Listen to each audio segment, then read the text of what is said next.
Yo,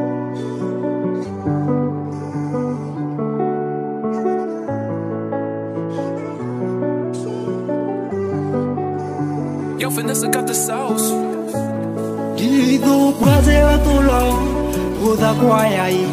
biba poco, me da guia for, que te lo no saco, nanya ya mea, quando loya cla, quaculo nam blo.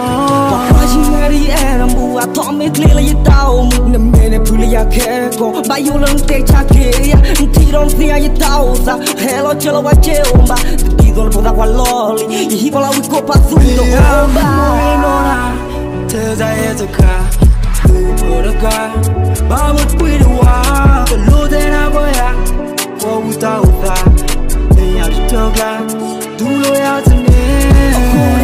no choro dai te cheno ma doro mi marche bon sane doro tausa kai the digo pu sorry kala yo ta kama cha era ko di po yo te ba ko na chomo la yo cheo te ro kama la ne a pa do lo di kai no po ya lo ta lo na pa ma tai to do ya yes ko di nai po ya lo ta lo e kama wa cheo po mu lo ko klo wa po mu kala ta pu ki pu ne mu me ha ku tu po na ha bu che mu ye te ra kai yo ba mi ko ma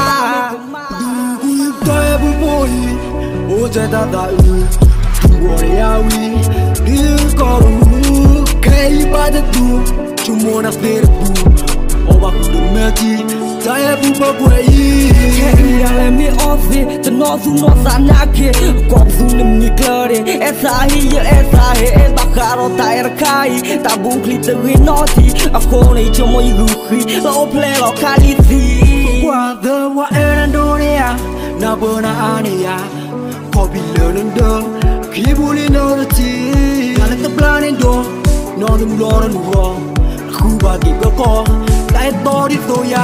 Patia win the heki at the tulona body soul and ya love keep walk or yak loper I now care you market to take he can die club catch on my order tea that's a call on the halo ya don't me hilo no reality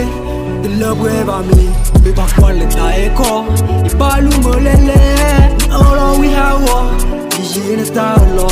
the baggy little Dal quen mi apo ta mau aplau te sita tu lo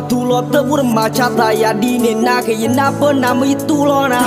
ta ye lo na ke claro e bo ya te ba na o ye ya plabli to lo mo pu ta ye lu ke te mu de bo ba chwa len e am me o ba cho bi cho ba ya ke in me ku me blo me na ko ne le e so me ha on e ba o ba ran mo no ba su ba ta kwa lo ki ta o te bo me jo o lo ke rei ba ta pa to Dai bu boy Oje da da Tuoria wi Dikoru